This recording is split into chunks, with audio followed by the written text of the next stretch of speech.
Hello friends, स्वागत है आप सभी का टेस्ट इंजीनियर सागर यूट्यूब चैनल में।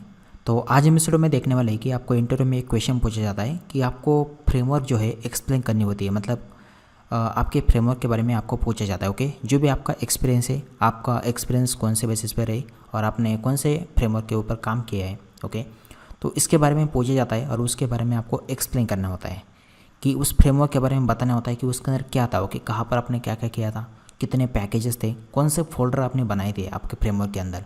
तो ये सभी चीज़ें आपको बतानी होती है। तो इसके बारे में हम इस वीडियो में देखने वाले कि आपको इंटरव्यू में किस तरीके से आंसर दे सकते हैं। ओके, देखिए हर एक पर्सन का आंसर डिफरेंट होता है, लेकिन यहाँ पर मैं आपको यही कहूँगा जो आपको फ्रेमवर्क समझ में आ चुकी है वही फ्रेमवर्क आपको यहाँ पर एक्सप्लेन करनी होती है। ओके, मतलब क्या है, आपको फ्रेमवर्क के बारे में क्या क्या पता है, आपने फ्रेमवर्क के अंदर क्या क्या है, ओके, आपने क्या क्या यूज़ किया उसके अंदर। ओके, ये सभी चीज़ें आपको बतानी होती है। तो चलिए वीडियो को शुरू करते हैं। अब देखिए, अगर आपने चैनल को सब्सक्राइब नहीं किया है तो सब्सक्राइब करिए और यहाँ पर मैंने जो वीडियो बनाया था इसे जाकर आप ज़रूर देखिए। इसके अंदर मैंने बताया कि आपको जो प्रोजेक्ट होता है इन्वेस्टमेंट बैंकिंग का, तो उसका आपको कैसे एक्सप्लेन करना है वो यहाँ पर मैंने बताया है। ओके, तो चलिए वीडियो को शुरू करते हैं। अभी देखिए, सबसे पहले आपको फ्रेमवर्क के बारे में पूछा जाता था कि मैं आपको एक फ्रेमवर्क यहाँ पर दिखाता हूँ आपको।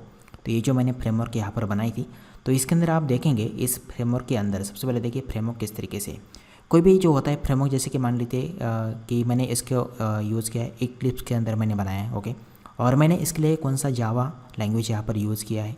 उसके बाद यहाँ पर फ्रेमवर्क कौन सा है, मतलब टेस्ट एनजी फ्रेमवर्क हमने यूज़ किया है और बिल्ड मैंने यूज़ किया है माविन बिल्ड का। ओके, और जैसे हम माविन बिल्ड यूज़ करते हैं तो हमें एक फाइल मिलती है pom.xml। तो इसके अंदर हम डिफरेंट डिपेंडेंसीज यहाँ पर हम मैनेज करते हैं। ओके, इसी के साथ हम प्लगइन भी मैनेज करते हैं। प्लगइन के अंदर श्योरफायर प्लगइन भी आता है। ओके, इसका यूज़ क्या होता है, जो भी आपकी फाइल होती है टेस्ट एनजी जो भी फाइल सूट जनरेट करता है उस फाइल को रन करने के लिए ओके हम इसका श्योरफायर प्लगइन का यूज़ करते हैं। तो इस तरीके से ये होता है। और इसके अंदर फोल्डर का स्ट्रक्चर किस तरीके से होता है यहाँ पर आप देखेंगे। सबसे पहले देखिए, जो भी आप प्रोजेक्ट बनाते हैं उसके बाद हम क्या कुछ पैकेजेस बनाते हैं। तो पैकेजेस क्या होते हैं, SRC के अंदर आते हैं, SRC ओके टेस्ट जावा के अंदर। तो यहाँ पर आप देखेंगे डिफरेंट पैकेजेस यहाँ पर मैंने बनाए हैं। तो यहाँ पर पेजेस का पैकेज आपको दिखाई देगा, टेस्ट का पैकेज दिखाई देगा, यूटिल्स का पैकेज दिखाई देगा, और इसी के साथ साथ यहाँ पर रिसोर्सेस हमने बनाए। तो रिसोर्स के अंदर क्या क्या होता है देखिए। इसके बाद सबसे पहले हम देखेंगे पेजेस, जैसे कि मान लीजिए होम पेज है, ओके, माय अकाउंट का पेज है, रजिस्ट्रेशन का पेज है, तो ये पेजेस है।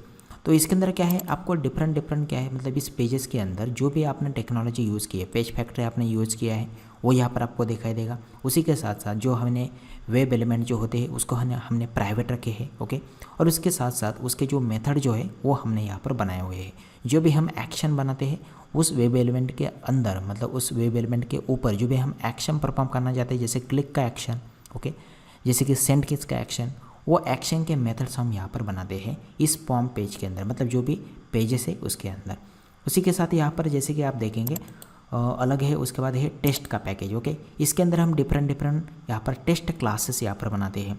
हर एक टेस्ट के लिए डिफरेंट क्लास होता है, वो यहाँ पर हम बनाते हैं। उसी के साथ जो पेजेस है ना, हर एक पेज के लिए हम डिफरेंट यहाँ पर क्लास बनाते हैं। ओके, और उसके अंदर हम वेब एलिमेंट और जो भी मतलब जो भी मेंबर्स होंगे, ओके, वो यहाँ पर हम इस पेज के अंदर रखते हैं, पेजेस के अंदर। ओके, इसे हम पॉम पैकेज कहा जाता है। ओके, इसे आप ध्यान में रखिए। और उसके बाद यहाँ पर जैसे बेस क्लास यहाँ पर मैंने बनाया है, तो बेस क्लास का यूज़ किस तरीके के लिए होता है, हम वेब ड्राइवर को इनिशियलाइज़ करने के लिए, साथ ही अदर मेथड जो होते हैं जैसे कि स्क्रीनशॉट की मेथड, जैसे कि वेब ड्राइवर वेट जो होते हैं उसे इनिशियलाइज़ करने के लिए, और साथ ही बाकी जो भी होता है स्क्रीनशॉट लेने के लिए, ओके, उसी के साथ साथ कुछ वेट अप्लाई करने के लिए, और बाकी जैसे हेल्पिंग मेथड होते हैं उसको भी हम इस क्लास के अंदर रखते हैं, ताकि जैसे ही वेब ड्राइवर इनिशियलाइज़ हो जाए तो बाकी मेथड भी इनिशियलाइज़ हो जाए, ताकि हम उसका यूज़ कर सके। टेस्ट क्लासेस के अंदर हम उसका इस्तेमाल यहाँ पर करते हैं। ओके, उसी के साथ साथ जैसे कि आप यहाँ पर देखेंगे बाकी यहाँ पर यूटिल्स पैकेज है। इसके अंदर हम क्या करते हैं ना, हम एक्सटर्नल रिपोर्ट जनरेट करते हैं, क्योंकि टेस्ट एनजी जो होता है रिपोर्ट जनरेट नहीं करता है। ओके, तो हम रिपोर्ट जो है यहाँ पर एक्सटर्नली जनरेट करते हैं, तो उसके लिए हम यहाँ पर यूज़ करते हैं एक्सटर्नल रिपोर्ट। तो ये क्या करता है, एक इंटरफेस है एक्सटर्नल रिपोर्ट मैनेजर। ओके, मतलब क्या है, ये आई टेस्ट लिस्नर एक इंटरफेस है, और मैंने ये जो यहाँ पर नाम दिया है, मैंने मतलब आप किस तरीके से भी नाम दे सकते हैं अपने हिसाब से, लेकिन आई टेस्ट लिस्नर ये जो इंटरफेस हमने यूज़ किया है इसको हमने इम्प्लीमेंट किया है इस क्लास के अंदर। तो इसका हम इस्तेमाल यहाँ पर करते हैं। ओके, यहाँ पर तो बाकी जो है इसके अंदर रिसोर्सेज के अंदर ओके, रिसोर्सेज के अंदर कौन सी फाइल आती है, config.properties आती है। इसके अंदर हम कुछ ये जो फाइल होती है की एंड वैल्यू टाइप वैल्यू इसके अंदर हम स्टोर कर सकते हैं। और बाकी जो होता है log4j2.xml ओके, तो लॉगर फाइल के लिए हम इसका इस्तेमाल करते हैं। और उसी के साथ साथ बाकी के जो भी फोल्डर स्ट्रक्चर जो होता है वो यहाँ पर हम बनाते हैं। जैसे कि रिपोर्ट्स का फोल्डर हम यहाँ पर बनाते हैं, इसके अंदर रिपोर्ट जनरेट होते हैं। साथ ही यहाँ पर कुछ ओके स्क्रीनशॉट का फोल्डर हम बनाते हैं, इसके अंदर स्क्रीनशॉट स्टोर होते हैं। जैसे कि आप यहाँ पर देखेंगे ओके, तो ये स्क्रीनशॉट आपको यहाँ पर दिखाई देंगे ओके, ये स्क्रीनशॉट आप देख सकते हैं। तो ये इस तरीके से आपको यहाँ पर दिखाई देंगे। जैसे हम टेस्ट केसेस रन करते हैं तो ये स्क्रीनशॉट दिखाई देते हैं ओके। तो मैंने आपको एक फ्रेमवर्क बताया है किस तरीके से होता है। और जो POM जो होता है इसके अंदर हम क्या करते हैं, डिपेंडेंसीज मैनेजमेंट करते हैं। और साथ ही यहाँ पर जैसे ही कोई भी मान लेते हैं टेस्ट केसेस, मतलब जैसे हम हमारा प्रोजेक्ट रन करते हैं उसके बाद हमें जो सिर्फ फेल टेस्ट केसेस रन करना है, तो यहाँ पर टेस्ट आइकन आउटपुट यहाँ पर आपको दिखाई देगा। इसके अंदर क्या होता है ना, एक फेल टेस्ट केसेस का यहाँ पर क्या होता है, यहाँ पर देखिए मैं आपको दिखाता हूँ। यहाँ पर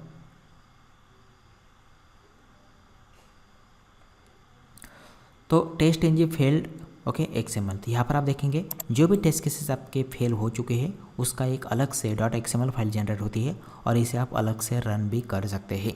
तो इंटरव्यू में ये भी क्वेश्चन पूछा जाता है, जो भी टेस्ट केसेस फेल हो चुके हैं उसे आप कैसे रन करते हैं ओके।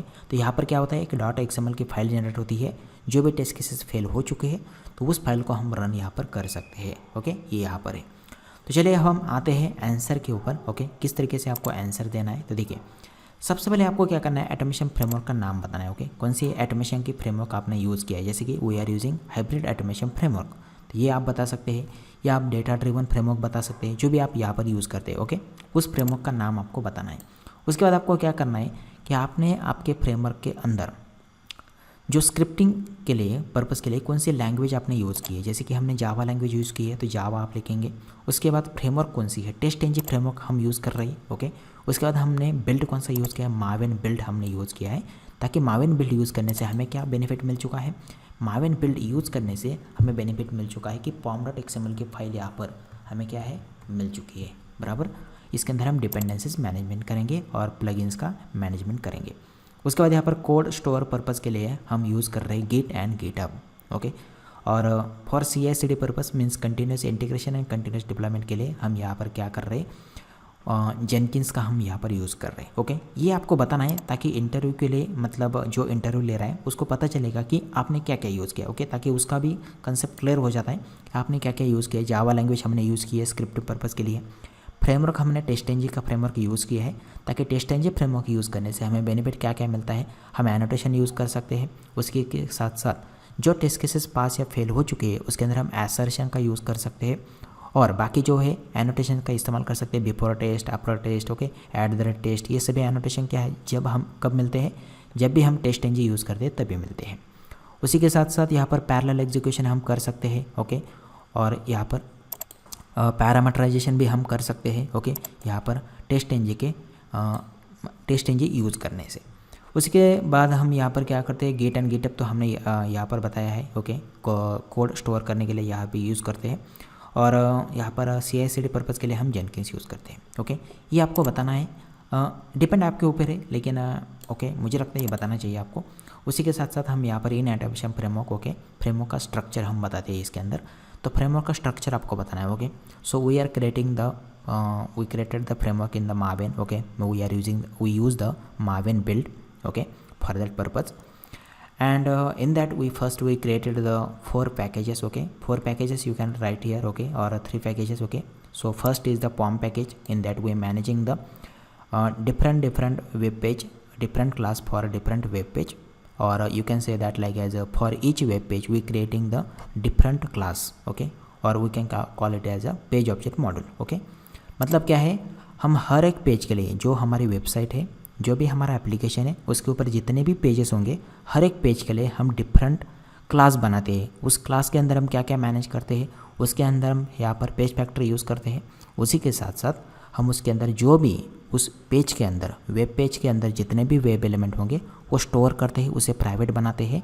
उसी के साथ साथ उसके ऊपर जो भी मेथड्स होंगे उसे हम यहाँ पर क्या करते हैं, पब्लिक करते हैं ओके। वो यहाँ पर हम यूज़ करते हैं कंसेप्ट और एनकैप्सुलेशन की कंसेप्ट भी वहाँ पर यूज़ होती है। एनकैप्सुलेशन का मतलब क्या होता है, हम हाइड कर देते हैं। ओके, जो भी मतलब सेटर एंड गेटर मेथड होती है, ओके, उसे हम यूज़ करते हैं। तो उसके अंदर क्या होता है, जो भी हम वेब एलिमेंट को प्राइवेट कर रहे हैं और उसके ऊपर जो भी एक्शन कर रहे हैं उसे हम क्या कर रहे हैं, पब्लिक कर रहे हैं। ओके, इस तरीके से मतलब दूसरे टेस्ट क्लासेस में हम उस वेब एलिमेंट को फेच नहीं कर सकते हैं। ये कंसेप्ट हम यूज़ करते हैं। ओके, इस तरीके से। उसके बाद हम टेस्ट केसेस यूज़ करते हैं, टेस्ट केसेस पैकेज। ओके, इस पैकेज के अंदर हर एक टेस्ट क्लास का जो भी टेस्ट क्लासेस होते हैं वो हम टेस्ट क्लासेस हम इस टेस्ट केस पैकेज में लिखते हैं।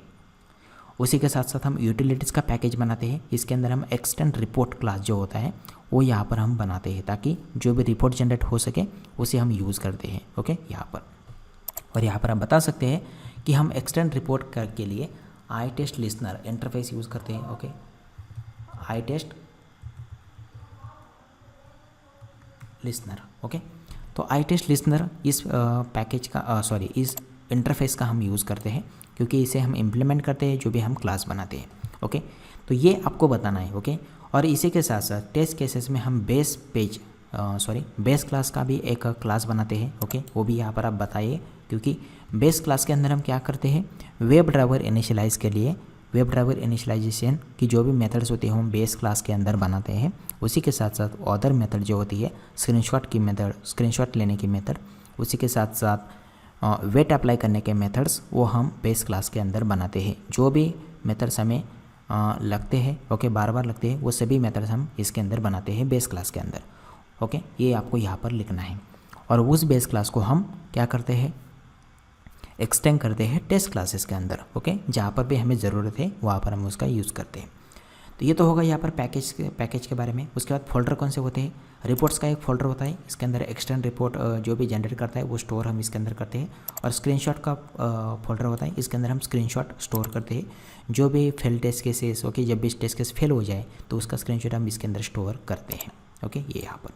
उसके बाद यहाँ पर आप pom.xml for dependencies and plugin management के लिए वो यहाँ पर आप बताइए। ओके, डिपेंडेंसीज और प्लगइन मैनेजमेंट के लिए हम pom.xml का यूज़ करते हैं। ओके, यहाँ पर। उसी के साथ साथ SRC टेस्ट रिसोर्सेज के अंदर हम क्या करते हैं, log4j फाइल होती है और प्रॉपर्टीज़ फाइल होती है, तो वो हम यहाँ पर मैनेज करते हैं ताकि log4j फाइल क्या करती है, लॉगर जनरेट करता है। ओके, और प्रॉपर्टीज़ फाइल जो होती है इसके अंदर हम जो भी वैल्यू होती है, जैसे कि मान लीजिए कोई टेस्ट केस है उसके अंदर मुझे यूज़र नेम और पासवर्ड डालना है, तो जो यूज़र नेम और पासवर्ड होगा वो मैं प्रॉपर्टीज़ फाइल के अंदर स्टोर करूँगा और इसे मैं बेस क्लास के अंदर फेच करूँगा। तो मैं क्या करूँगा, सबसे पहले प्रॉपर्टीज जो क्लास होता है उसका ऑब्जेक्ट क्रिएशन करूँगा। उसके बाद हम इसका यूज़ करेंगे, इस प्रॉपर्टीज़ फाइल के अंदर जो भी वैल्यू होंगी उसको हम फेच करेंगे। ओके, यहाँ पर। तो इस तरीके से आपको बताना है। ओके, तो ये सभी चीज़ें आपको बतानी है। अब देखिए, जल्दबाजी नहीं करनी है कोई भी आंसर का मतलब जो क्वेश्चन होता है उसका आंसर देने के लिए। तो ये सभी चीज़ें आप धीरे से बताइए। मैंने आपको डिटेल में बताई इसलिए थोड़ा टाइम ज़्यादा लग रहा है, लेकिन आप सीधा बताइए कि हम ऑटोमेशन फ्रेमवर्क ओके कौन सी यूज़ कर रहे हैं, हाइब्रिड ऑटोमेशन फ्रेमवर्क यूज़ कर रहे हैं, हम जावा लैंग्वेज यूज़ कर रहे हैं फॉर स्क्रिप्टिंग पर्पज़ के लिए, फ्रेमवर्क हम टेस्टएनजी यूज़ कर रहे हैं और माइवन बिल्ड हम यूज़ करते हैं। हम यहाँ पर कोड स्टोर के लिए गिट एंड गिटहब का यूज़ करते हैं और फॉर CI/CD पर्पज़ के लिए हम जेनकिंस यूज़ करते हैं। और coming to my framework, okay, so in framework we are using the 4 packages or 3 packages. Okay, so first package is the POM package, second package is the test cases package, or third package is the utilities package. So in that package whatever the we maintaining, okay, you can mention that, and also we creating the some folder. So in folder there is the report folder is there. So in that folder we storing the report, whatever the report generated we storing in the report folder, and screenshot folder is there. So when any test case is fail, so we creating the or capturing the screenshot and we storing that screenshot in the screenshot folder. Okay, after that pom.xml file is there. When we create the project with the help of the Maven build, then pom.xml file is generated. In that file we storing the dependencies and plugin management, whatever the dependencies required for the projects and the plugin management we creating in the pom.xml file. Okay, so you can mention here the dependencies also, whatever the dependencies required, like as a Selenium Java dependencies, TestNG dependencies, okay, extend report dependencies, okay, OOXML dependencies, okay, or these dependencies you can mention. And after that SRC test resources is there. So in that we creating the log4j file for creating the logger. Okay, log generate and properties file. In that properties file we storing the value in key and value pair. Okay, and when we using, okay, when we use when we want to use that properties file's value, that time we creating the object of the properties file in the base class, and we using that all the values where we want to use. Okay, so in that way you can give the answer. Okay, so my English is not very good. Okay, so you can give answer as per the your, only I described here how you can give the answer. Okay, तो ये था दोस्तों, यहाँ पर मैंने आपको बताया है किस तरीके से आप आंसर दे सकते हैं। आपको भी क्या लग रहा है? ओके, देखिए आप भी बताइए, क्योंकि ऐसा नहीं कि मेरा आंसर ही परफेक्ट है, आप अपने हिसाब से भी आंसर दीजिए, लेकिन मेरे हिसाब से जो लग रहा था, ताकि किसी को अगर पता नहीं होगा तो वो उसका हेल्प ले सकते हैं और अपना आंसर एक अच्छे तरीके से बना सकते हैं। तो ये था दोस्तों यहाँ पर आज का वीडियो कैसा लगा ये डेफिनेटली नीचे बताइए। आगे चल के मैं डेफिनेटली एक अच्छे कंटेंट लाने की कोशिश यहाँ पर करूँगा, और आपको चैनल को सब्सक्राइब नहीं किया तो सब्सक्राइब भी करिए और शेयर भी करिए अपने फ्रेंड के साथ। चलिए दोस्तों, मिलते हैं अगले वीडियो में। Thanks for watching this video.